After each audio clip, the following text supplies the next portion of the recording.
La ville rugit, une bête implacable, un organisme vivant en constante évolution. Ses artères grouillent d'activité, un ballet incessant de mouvements et de sons, une symphonie de chaos sans chef d'orchestre, un concert cacophonique où chaque instrument joue sa propre mélodie, souvent discordante, sans se soucier de l'ensemble.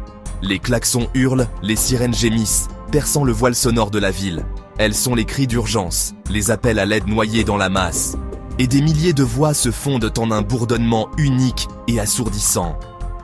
Des conversations fragmentées, des rires étouffés, des murmures pressés, un langage urbain incompréhensible pour les non-initiés.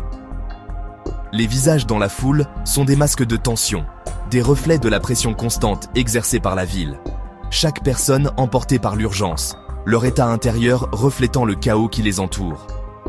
Ils sont des particules en mouvement brownien, poussées et tirées par des forces invisibles.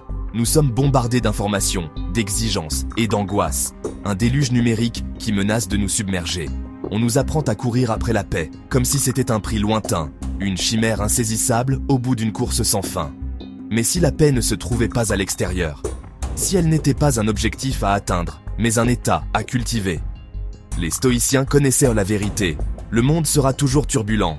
L'agitation est la seule constante, le changement est inévitable. La vraie bataille n'est pas dans les rues de la ville, dans la compétition féroce ou la lutte pour la survie, mais dans nos propres esprits. C'est là que se joue le véritable conflit, entre nos désirs et nos peurs, nos espoirs et nos déceptions. Le chaos n'est pas le problème, notre relation à celui-ci l'est. C'est notre résistance, notre peur, notre tentative de contrôler l'incontrôlable qui nous cause de la souffrance. Nous laissons le monde extérieur dicter notre état interne, comme des marionnettes dont les ficelles sont tirées par des forces externes. Croyant que le calme n'est possible que lorsque le monde est calme. Nous attendons passivement que les circonstances extérieures s'alignent pour enfin trouver la paix. Mais les stoïciens nous rappellent, la vraie paix est un travail intérieur. Elle ne dépend pas des circonstances, mais de notre attitude face à elles. La forteresse que nous devons construire est en nous. Un refuge intérieur où nous pouvons trouver la sérénité, même au milieu de la tempête. Au milieu de la ville frénétique, where the energy pulses with relentless intensity, une silhouette se distingue, calme, présente et sans hâte. A beacon of tranquility amidst the storm, seemingly untouched by the surrounding frenzy.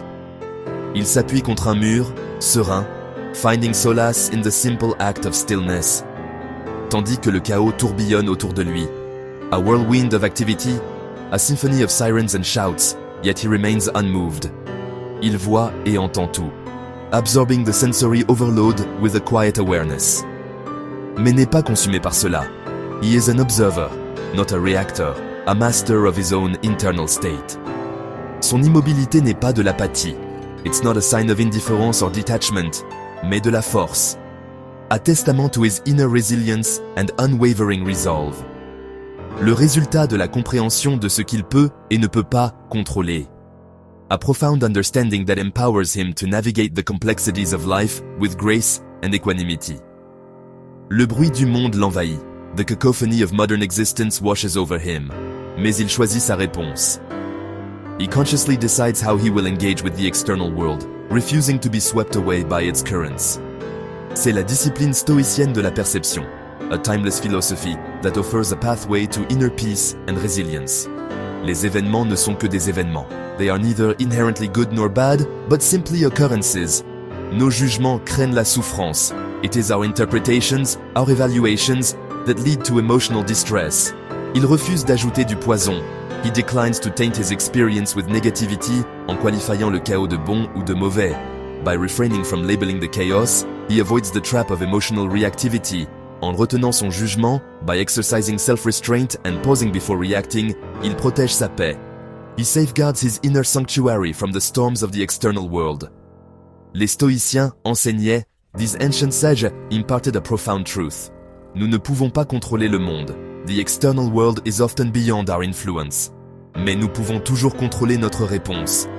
But our reaction, our thoughts, our emotion, these are within our dominion. L'homme dans la foule en est la preuve. This man in the crowd embodies this principle. Il a trouvé l'œil du cyclone. He has discovered the still point in the turning world. Il est un spectateur, he is an observer of the human drama, pas un participant au drame. Not caught up in its emotional currents. Son calme est un choix conscient. His serenity is not accidental, but a deliberate and cultivated state of being. Le monde reste sauvage. The world outside may continue to be turbulent and unpredictable. Mais son esprit lui appartient. But his mind, his thoughts, his perceptions remain his own domain. C'est la citadelle inébranlable du stoïcisme. This is the unshakable fortress of Stoicism, a refuge from the storms of life. Marc Aurèle, empereur de Rome, a fait face à un chaos sans fin, fléaux, guerre, trahison. Pourtant, son objectif n'était pas de changer le monde, mais de se maîtriser. La dichotomie stoïcienne du contrôle, séparer ce qui dépend de nous de ce qui ne dépend pas. Nous ne pouvons pas contrôler les autres, la fortune ou les circonstances. Seulement nos pensées, nos jugements et nos actions. L'homme dans la foule le sait. La frénésie de la ville n'est pas son fardeau. Il accepte les événements extérieurs comme des faits, se concentrant sur son propre équilibre. Ce n'est pas de la faiblesse, mais une vraie puissance. La liberté face aux caprices du monde.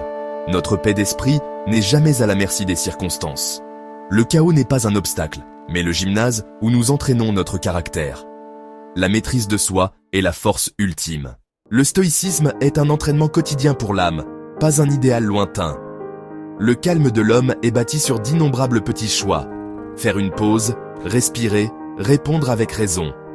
Lorsqu'il est provoqué, le stoïcien insère une pause, prend une respiration et choisit sa réponse. Cet intervalle est un disjoncteur pour les impulsions destructrices.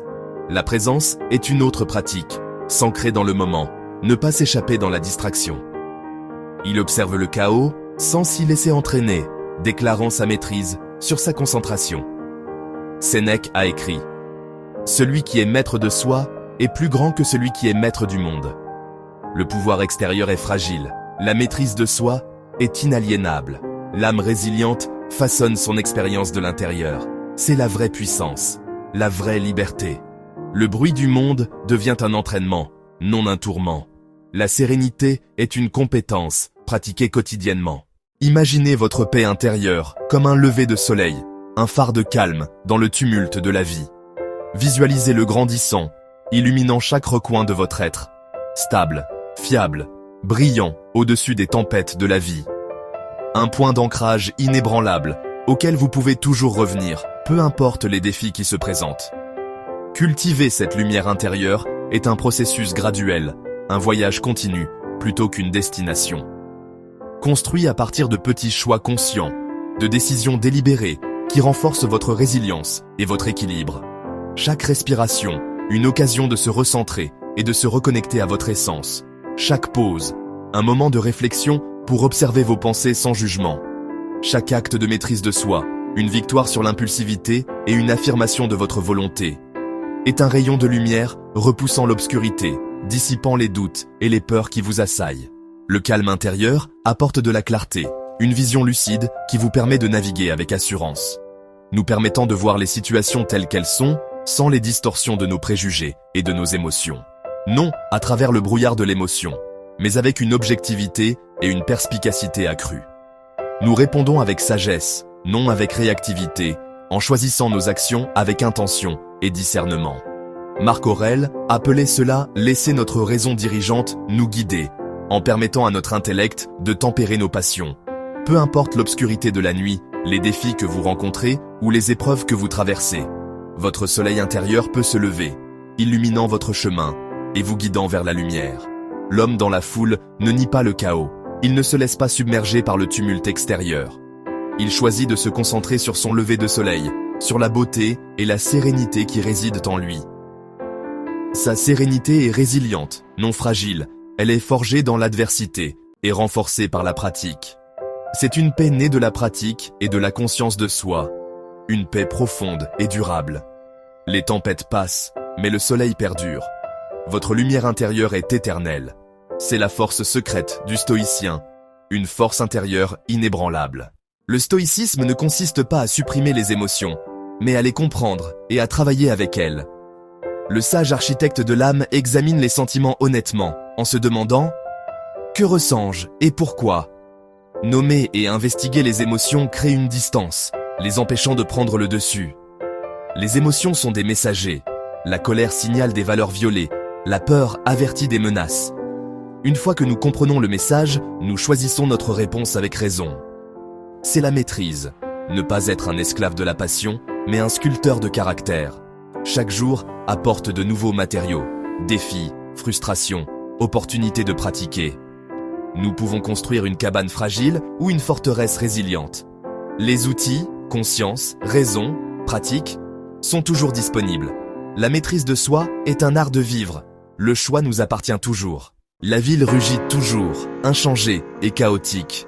Pourtant, pour une personne, tout est différent. L'homme reste, calme et imperturbable. Sa paix, une forteresse construite pierre par pierre. Il embrasse aimer le destin, accepter ce qu'il ne peut pas contrôler. Son énergie est dépensée à se maîtriser, pas à maîtriser le monde. La vraie paix se trouve en nous, changeant nous-mêmes, pas nos circonstances. La tranquillité est portable. La misère peut nous suivre partout si notre esprit est chaotique. L'homme prouve que la sérénité est une compétence, pas un lieu. Commencez votre propre pratique, distinguez ce qui est en votre contrôle, faites une pause avant de réagir, observez les émotions, cultivez votre lever de soleil. Construisez votre forteresse, un choix à la fois. Le monde sera toujours chaotique, mais vous pouvez être le point immobile dans un monde en mouvement. Maîtrisez-vous.